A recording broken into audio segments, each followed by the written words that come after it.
진동이 어떻게 이런 진동을 만들어내지?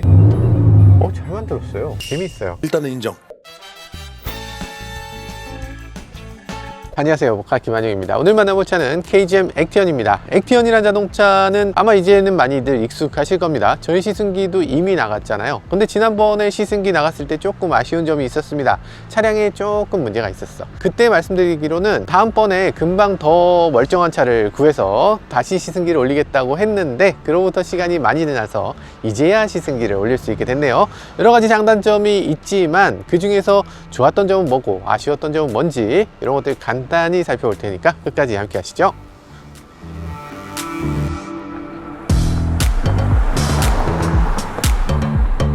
일단 액티언에 대해서 얘기할 때 굉장히 부담스러워요. 이상하게 거의 비슷한 시기에 그랑콜레오스가 나왔잖아요. 그랑콜레오스는 좋다고 하면 악플이 쏟아지고 액티언은 나쁘다고 하면 악플이 쏟아집니다. 이 댓글이 순수하다고 바라볼 수가 없어요. 영상을 올리는 사람들이 액티언에 대해서 언짢은 마음이 생겨. 그러지 않을까? 물론 이게 뭐 영업사원이거나 뭐 그 관계자거나 그런 사람들이 계실 것 같아요. 제로는 아닐 것 같아요. 몇 분 계실 것 같은데, 근데 이분들이 하는 게 너무 원초적이야. KGM에 대해서 부정적인 글이 올라오면 그것에 대해서 악플을 막 쏟아내면 어떻게 됩니까? 그 영상을 찍은 사람이 앞으로는 나 KGM에 대해서 좋게 얘기해야 되겠다, 이렇게 되나요? 이 회사는 뭔데 이래? 이렇게 좀 기분이 언짢아지죠. 그러면 장기적으로 봤을 때 손해야. KGM 이름에 먹칠을 하는 겁니다. KGM 직원이더라도 부족한 건 뭐가 없었나요? 좋은 점은 뭐 있었죠? 그런 것들에 대해서 잘 받아들여서 다음번에 더 좋게 만들어내겠습니다, 이렇게 열린 마음으로 생각을 해야지. KGM의 팬인지 어떤 분들인지 모르겠지만 어쨌든 그분들은 KGM에 정말 악영향을 끼치고 있다. 이걸 내가 굳이 얘기를 해야 되나? 굳이 욕을 먹어야 되나? 없는 차 칠까? 뭐 이런 생각도 들기도 해요. 근데 그래서는 안 되잖아요. 제가 자동차에 대해서 계속 리뷰를 하는 입장에서 자동차 대 자동차로 얘기를 해야죠. 그리고 객관적으로 KGM이 물론 예쁜 부분도 있어, 응원하고 싶어, 이런 거 있지만 소비자들의 3천만 원, 4천만 원 얼마나 소중합니까? 그런 소중한 돈을 함부로 쓰게 해서는 안 되죠. 저는 어디까지나 소비자 편에 서서 어떤 점에서 장점을 갖고 어떤 부분은 아쉬운지, 그런 것들에 대해서 객관적으로 말씀드릴 수밖에 없다는 거 양해 부탁드려요. KGM 여러분들, 그리고 다른 브랜드 여러분들도 좀 이해 부탁드립니다. 외관은 많이 보셔서 이미 다 아실 거예요. 저희 품평회에서도 많이 다뤘죠. 이런 식으로 생겼다, 뒷부분이 멋지다, 이런 생각이 들고요. 앞부분도 뭐 나쁘지 않습니다. 그리고 전체적인 비율이 KGM답다, KGM스러운 느낌을 갖고 있다는 생각이 들어요. 꽤 강인한 느낌도 있고요. 그리고 또 새로운 자동차의 느낌, 그런 것들 잘 갖추고 있습니다. 몇몇 부분에서는 지나치게 화려하다라는 생각이 들기도 하는데, 예를 들면 이런 장식 같은 거 예쁘죠? 예쁘죠? 이런 식으로 굉장히 예쁘게 나와 있는데 역할이 없는 장치라서 그냥 꾸밉니다, 이런 생각이 들고요. 앞부분에도 이런 식으로 되어 있습니다. 네, 이런 식으로 라이트가 켜지게 되는데 건궁감리, 이런 식으로 표시를 하고 있어요. 지금까지는 이런 식의 자동차가 없었으니까 이게 더 예쁜지 아닌지는 저는 판단하기 좀 힘든데 통계가 중요할 것 같아요. 여러분들의 생각이 어떤지 댓글로 남겨주세요. 제가 첫 번째 댓글에다 남겨놓을 테니까 여기서 1 예쁘다, 2 안 예쁘다, 네, 여러분들의 댓글을 기대해 보겠습니다. 보다 보니까 예뻐요. 오케이. 깜빡이를 켰을 때도 이렇습니다. 이 DRL이 이런 식으로 깜빡깜빡 하면서 예쁘죠?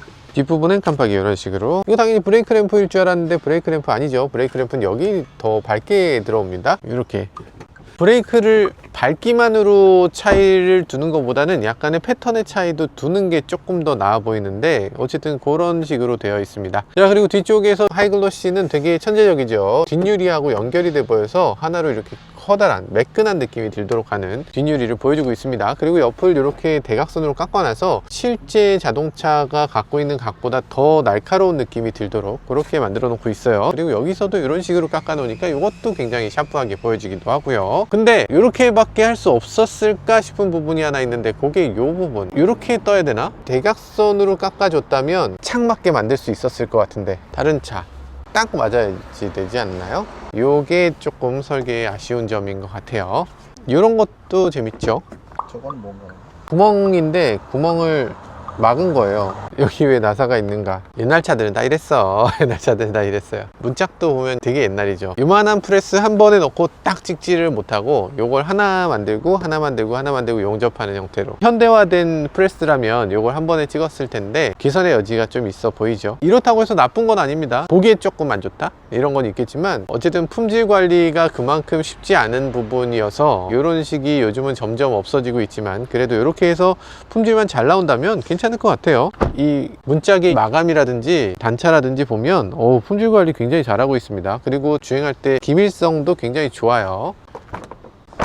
이건 어떻게 이렇게 못 가고 왜 이렇게 나왔을까? 여기 이렇게 홈이 톡 튀어나왔죠? 그 안쪽은 어떻게 돼 있겠어요? 안쪽에 고무가 있잖아. 이 고무가 계속 눌리는 거예요. 그러니까 여기 튀어나왔으니까 고무가 묻죠, 여기에. 이제 시작입니다. 이건 10,000km 되면은 이 부분이 이제 고무가 점점 닳겠죠. 여기 잘 보시면 저는 이 부분이 조금 해결이 돼야 되는 것 같아요. 미슐린 프라이머시 투어 ES가 장착돼 있어요. 팰리세이드에도 들어가고 우리나라 정말 많은 차에 들어갑니다. 현대기아에도 많이 넣어요. 그래서 괜찮은 타이어가 껴져 있고요. 타이어가 어느 정도 흡음을 해주는 부분도 꽤 마음에 듭니다. 물론 가장 조용한 타이어는 아닙니다. 컴포트 타이어로 편안하게 타는 데는 문제가 없는 그런 타이어라고 할 수 있고요. 승차감에서도 어느 정도, 그리고 고속으로 달릴 때 그런 코너링 성능에서도 어느 정도 뒷받침해주는 그런 타이어라는 생각이 들어요. 휠은 애프터마켓용 휠 같이 생겼어요. 꽤 예쁘기도 하고 약간 제네시스 휠하고도 좀 비슷한 것 같아요. 제네시스처럼 구르는 방향에 맞춰서 기다란 이런 라인을 만들어 놓고 이 라인이 두 줄이고 그런 것들이 제네시스인가? 그런 느낌 안 들어요? 안 된다면은 안 되는 걸로 하고요. 역조 휠의 디자인을 갖고 있습니다. 가장자리가 지금 더 튀어나오고 안쪽이 더 들어가 있어요. 이런 식으로 들어가 있는 휠을 가리켜서 역조 휠이라고 흔히들 얘기하는데 애프터마켓에서 이런 휠을 많이 씁니다. 왜냐면 이렇게 했을 때 차가 더 바퀴가 튀어나와 보이는 느낌이 들고 더 고성능의 느낌이 들기도 하기 때문이에요. 그래서 이런 식의 디자인, 예전에 K7 같은 차에 들어가기도 했었는데 K7도 멋졌죠. 요즘 들어서 다른 메이커들이 역조 휠을 거의 사용하지 않기 때문에 딱 봤을 때 애프터마켓에서 휠 바꿔 꼈나? 라는 느낌이 드는 그런 느낌도 들고 있습니다. 트렁크 공간을 먼저 볼까요? 넉넉합니다. 트렁크 공간이 부족해서 짐을 못 실는 경우는 거의 없을 것 같아요. 캠핑을 가더라도 충분히 넉넉한 공간. 그리고 또 아래쪽에 수납 공간이 조금 더 있는데요. 이런 수납 공간도 잘 활용하면 좋을 것 같아요. 그러면 뒷좌석에 들어가 보도록 하겠습니다. 잠깐만.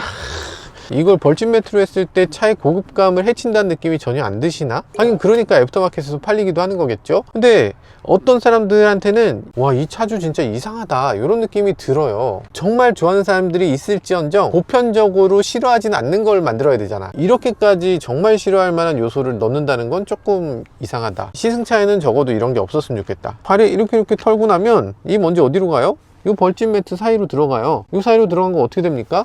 다시 발 구르면 올라와요. 진공청소기로 제대로 안 빨아지기 때문에 벌집 매트는 실제로 건강에도 안 좋고 이 안에서 곰팡이도 쓸어요. 선택을 안 하시는 걸 추천드려요. 자, 어쨌든 뒷좌석에서 느낌은 의자가 뒤로 많이 기울어져서 좋다. 약간 느긋하게 누워서 가는 느낌으로 갈 수 있다. 이런 생각이 드네요. 헤드레스트는 이거보다 조금 더 올라와야 돼요. 헤드레스트 자체의 크기도 조금 더 크면 좋을 것 같고요. 후방 추돌에서 뒷좌석 경추보에 어려움이 있을 것 같습니다. 선반 이렇게 제공을 해주고 있는데 옵션으로 30만원짜리 옵션인데 애프터마켓에서 붙여도 30만원은 안 할 것 같다, 그런 생각이 드는 그런 선반인데요. 근데 닫았을 때 느낌은 되게 좋네요. 이게 일체감이 딱 있고 덜렁거리거나 그러지 않고 꽤 안정적으로 딱 일체감 있게 만들어진 게 이게 또 장점이라고 할 수 있습니다.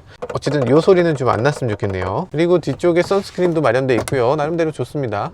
온수장치 이렇게 나름대로 수납 공간이 애매한 수납 공간. 이게 어떤 점에서 애매하냐면 폰이 이렇게 안 들어가요. 이렇게도 안 들어갑니다. 요만큼밖에 안 들어가요. 그래서 이렇게 됩니다.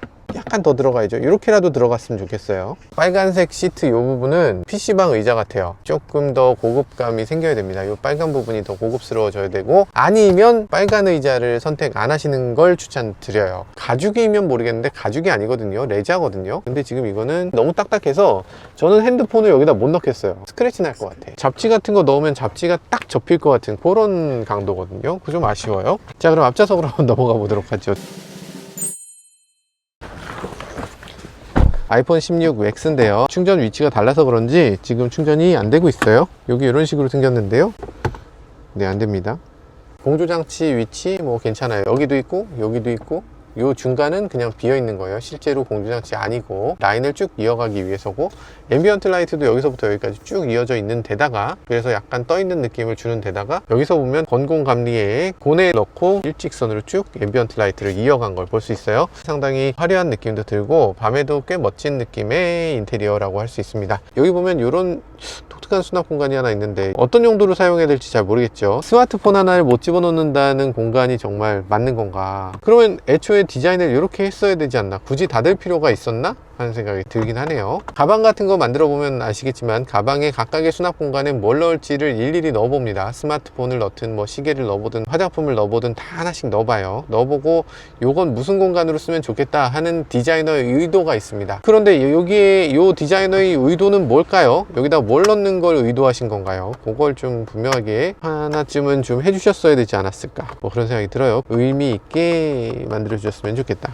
전체적으로 인테리어 요소를 보면요, 어느 정도 정리가 되어 있다기보다 실제로 존재하는 것보다 더 많은 것처럼 느껴지게 하는 그런 인테리어를 갖고 있어요. 자, 여기까지 살펴보고요, 이동하면서 좀 더 살펴보도록 하죠.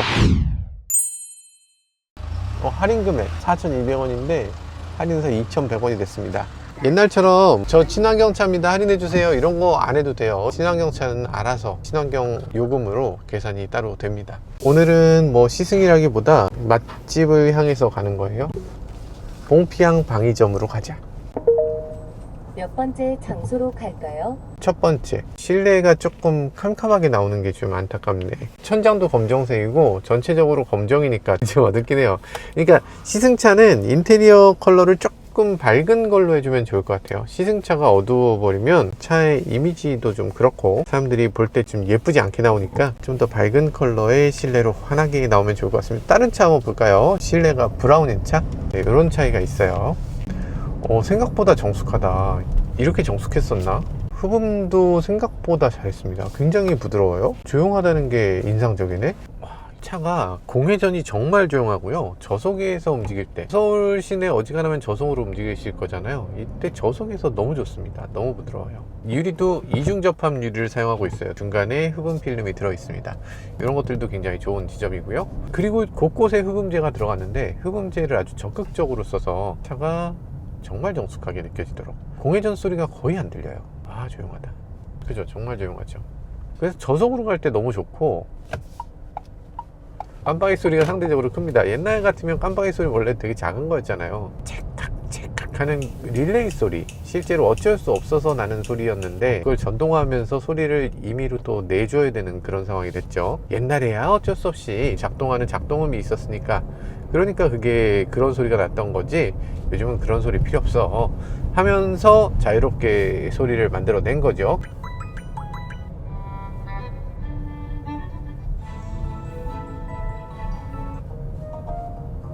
경고음이에요. 이게 안전벨트 안 매거나 하면 이게 나오는 거지. 한스 짐머가 대단한 거였네요. 한스 짐머가 왜 위대한지를 알려주는 그런 사운드입니다.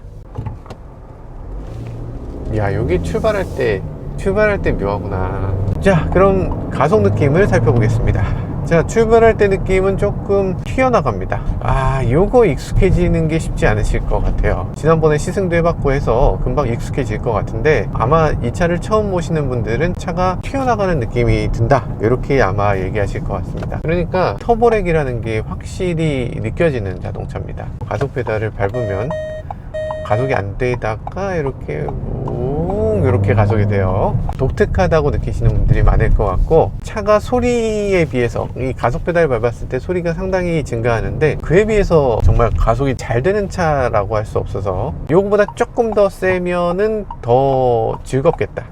이 차는 지금 6단 자동 변속기를 갖고 있는 게 조금 아쉽긴 하네요. 출력이 170마력입니다. 정말 넉넉하다고 할 수는 없지만 그냥 딱 맞다, 이런 정도예요. 170마력이면 어느 정도냐면 소나타 2.0, 요즘 들어서 소나타의 기본은 1.6이죠 180마력이 기본인데 그 소나타보다 조금 약하다. 게다가 또 6단 자동 변속기니까 이 6단 특유의 변속하는 느낌을 확실히 느낄 수 있게 하는 거, 그것도 조금 조금 아쉽게 느껴질 수 있을 것 같아요. 우리는 딱 맞는 것보다 약간 넘치는 걸 좋아하잖아요. 자동차를 타면서 내가 원하는 게 100이면 120은 됐으면 좋겠어. 그래서 내가 정말 필요할 때는 한 번쯤 신나게 내가 도시를 달리는 게 아니라 뭔가 좀 다이나믹하게 주행하는 느낌을 느껴보고 싶어. 그럴 때 한 번씩 해볼 수 있는 그런 출력을 제공해주면 좋겠는데, 도심을 위한 출력이에요. 자, 그러면 한번 주차를 해보도록 하죠. 자, 내 차를 투명하게 보여주는 기능이 있어요. 근데 재밌는 부분은 지금은 투명하지 않다는 거. 자, 이렇게 해서 앞으로 가면 이제 바닥이 어떻게 생겼는지 알게 되기 때문에. 왜 이렇게 빨리 꺼져? 왜 이렇게 빨리 꺼져요? 자, 이렇게 해서 전진 후진을 할 거잖아요. 아니, 전진하지도 않았는데 꺼졌어. 이거 뭐였지? 잠깐만이라도 서면 없어져요. 전진도 살짝 되다가 멈추면 사라져요. 이 아래쪽이 투명한 게 지금 잘 작동이 안 되고 있어서 요거는 소프트웨어가 뭐가 잘못되고 있다. 사실 그렇게 대단한 에러는 아니고 어떤 차에서든 일어날 수 있는 정도의 단순한 에러입니다. 그리고 왜 꺼지는 거죠? 그 화면을 켜는 방법이 지금 없기 때문에, 버튼이 없으니까 이 차는 그거를 보려면 끌어내려서 뷰를 눌러야 됩니다. 여기서 꼭 해봐야 되는 거, 가변 배기. 오, 진동이 어떻게 이런 진동을 만들어내지? 원래 진동이 있네요. 잘 만들었어요. 엔진 사운드가 막 거칠게 나는 거, 요게 아주 흥미로운 그런 자동차로 만들어주는 것 같습니다. 재밌어요. 마음에 드는 기술이라는 생각이 드네요. 중요한 거 하나 말씀드리도록 할게요. 이 차는 USB 포트에 보면 PD27W라고 아주 작게 써 있습니다. 실제로 PD27이면 엄청난 거예요. 현대는 어지간하면 보통 15? 뭐 이 정도 나옵니다. 그 이상 나오는 경우는 거의 없어요. 지금 저희가 특별히 배터리를 준비해 왔는데, 충전될 때 최대 100W로도 충전되는 배터리입니다. 근데 이걸로 충전해 보니까 지금 24W로 충전되는 걸 볼 수 있네요. 와, 진짜 빠르다. 이 업계에서 가장 빠른 수준이라고 할 수 있습니다. 유선 충전 같은 경우는 아주 마음에 드는 수준입니다. 대단히 빨라요. 그리고 내비게이션 자체의 퀄리티도 좋습니다. 지금 여기서 우회전하라고 선명하게 보여주고 있잖아요. 다른 브랜드들 수입차들 특히 보면 이런 길에서 헤매게 됩니다. 정확하게 어떻게 가라라는 걸 잘 설명 못 해주는 내비게이션이 꽤 있어요. 근데 아이나비니까 그래도 잘 설명해주고 있는 걸 볼 수 있죠. 그래픽 같은 경우는 글씨를 조금씩만 더 작게 했으면 좋겠어요. 좀 크다, 조금 더 보여야 될 것 같은데, 이렇게 축소를 해보면 너무 없어지죠. 그러니까 아이나비 기반이잖아요. 아이나비라고 하면 역사와 전통의 브랜드입니다. 아이나비는 언제부터 내비게이션을 만들었냐면 20년 전부터 만들었어요. 15년 전에는 어떤 내비게이션이었냐면, 여기 뽁뽁이로 붙이면 3.5인치 디스플레이, 요만한 거에서 디스플레이가 나왔습니다. 요만했어요, 진짜. 요 디스플레이 때의 느낌을 그대로 가지고 작아도 잘 보이게끔 만드는 게 아이나비의 특징 중에 하나였어요. 그러면 지금 이게 충분히 큰데 정보를 이거밖에 안 보여주는 건 조금 이상하죠. 너무 축소해버린다. 지금 삼성역에서 종합운동장역까지 사이에 종합운동장역 하나 있습니까? 그 사이에 아무것도 없어요? 그렇지 않잖아요. 조금 더 세밀하게 보여줄 필요가 있어 보여요. 음악 들려줘. The thoughts in my head make me hate me. Maybe I'm too far from safe. 나쁘지 않네요. 나쁘지 않나요? 가운데 스피커 없잖아요. 스피커 개수가 그렇게 많지도 않거든요. 근데 그런 스피커 치고는 나쁘지 않습니다. 괜찮은데요? 이 정도 사운드를 내주다니 아주 고맙게 느껴지네요. 일단은 내비게이션을 작동하면서 음악을 들으면 이렇게 나옵니다. 그럼 내비게이션은 어디 나오는 거야 이거? 헤드업 디스플레이가 없어요. 내비게이션이 어딘가는 나와야 되는데, 음악을 선택하면서 내비게이션이 같이 나오게 하는 방법이 있긴 합니다. 방법이 있긴 해요. 여기서 이렇게 눌러서 가운데 있는 요 화면을 내비게이션으로 하면 되죠. 이렇게 하면 되겠네. 이렇게 하면 어쨌든 내비 화면이 여기 뜨는 거 자체는 되게 좋아요. 이 차는 버튼이 하나도 없잖아요. 버튼이 오로지 비상등 스위치 하나 빼고는 버튼이 없습니다. 모두 다 디스플레이 안에 들어가 있어요. 공조장치 스위치도 없어. 이 영역에 계속 있다면 그럼 괜찮은 것 같아요. 근데 여기 홈 버튼을 눌렀을 때 이렇게 사라지거든요. 이 나침판을 보여주기 위해서 화면이 사라져야 되나? 그래서 기본적으로 이 인터페이스가 조금 더 나아졌으면 좋겠다는 생각이 들어요. 공조장치가 지금 너무 많은 영역을 차지하잖아요. 이렇게 크게 영역을 차지할 게 아니라 아래쪽에 간단하게 몇 가지를 나열하고, 그리고 정말 자세한 내용은 공조장치 여기 버튼 있잖아, 여기 들어가서 봐야죠. 그렇게 되면 될 것 같아요. 근데 지금 여기 봤을 때 이 작게 볼 때 공조장치 내용하고 크게 볼 때 공조장치 내용이 사실상 같아요. 여기 더 추가로 들어가는 게 하나도 없고 똑같습니다. 똑같은데 크기를 크게 하는 게 뭐가 필요해? 이거 자체가 필요가 없죠. 그러니까 이 공조장치는 항상 같은 위치에 있어야 되고 그 원칙은 흔들리지 말아야 됩니다. 그래야지 사용자가 혼동되지 않아요. 이 상태에서 그럼 만약에 열선을 켤래요 라고 하면 어떻게 해야 됩니까? 익숙해진 다음에도 이걸 누른 다음에 열선을 찾아야 돼. 여기서 어리둥절합니다. 여기서 어떤 거지? 라고 한번 생각을 해야 돼요. 현대기아도 절대 좋은 편이라고 할 수 없는데 비슷하게 같은 문제를 갖고 있습니다. 현대가 나은 것도 아니에요. 똑같이 다 못하고 있습니다. 자, 근데 이 차의 가격을 놓고 보면요, 지금 3,395만원부터입니다. 풀옵션은 4,092만원이에요 풀옵션에서 토레스하고 한 100만원 차이. 스포티지하고 비교하면 딱 맞는 것 같은데 스포티지는 출력이 180마력입니다 그러니까 스포티지하고 비교해보면은 가격도 비슷하고 출력도 비슷하고 대충 스포티지를 목표로 만들어진 차구나 이렇게 생각돼요. 어떤 분들은 그랑콜레오스하고 비교하시는 분들 계신데 그랑콜레오스보다는 이 차가 조금 작기도 하고 출력에서 그랑콜레오스는 211마력이에요 가격은 100만원 차이입니다. 가솔린이 100만원 차이, 하이브리드는 400만원 차이 정도 나요. 많다면 많고 적다면 적은 그런 차이인데 파워트레인에서는 하이브리드가 너무 넘사벽이기 때문에 요게 비교가 조금 어려운 것 같아요. 자, 벽제갈비 봉피앙 본점. 봉피앙은 어마어마하게 유명한 가게입니다. 분위기 보세요. 분위기 딱 오래된 느낌이 있잖아. 처음부터 고급 식당의 금수저. 금수저. 봉피앙이 자동차하고도 관계가 있어요. 김태현 레이서라고 하는 유명한 레이서분이 있어요. 벽제갈비라고 들어봤어요? 처음 들어봤어요. 벽제 부근에 가면요, 주변이 막 꼬예요. 왜냐면 벽제갈비집이 너무 크기 때문에 갈비 굽는 그 연기로 연기 때문에 동네가 뽀얗고 갈비 냄새가 나요, 동네 전체에서. 그때 당시 벽제갈비 레이싱팀이라는 게 있었어요. 그때 그 레이싱팀에 벽제갈비 스티커를 붙이고 선수로 계셨던 분이 바로 김태현 씨.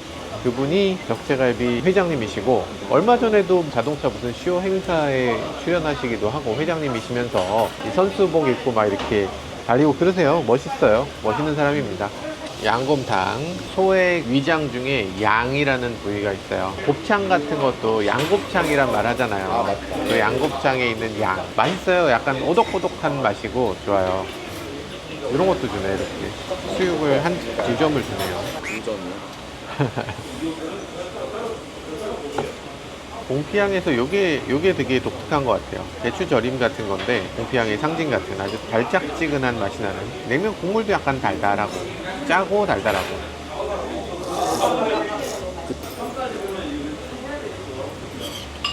계란 걸자가 들어있어요. 약간 순두부찌개 같은 느낌으로 돼 있네. 이름이 곰탕인데 순두부찌개야? 순두부 맛이 나죠? 고소한 냄새가 나네. 잠시 후 52,000원. 52,000원. 와, 대박. 상당합니다. 진짜 뒷모습은 딱 그 랜드로버. 랜드로버?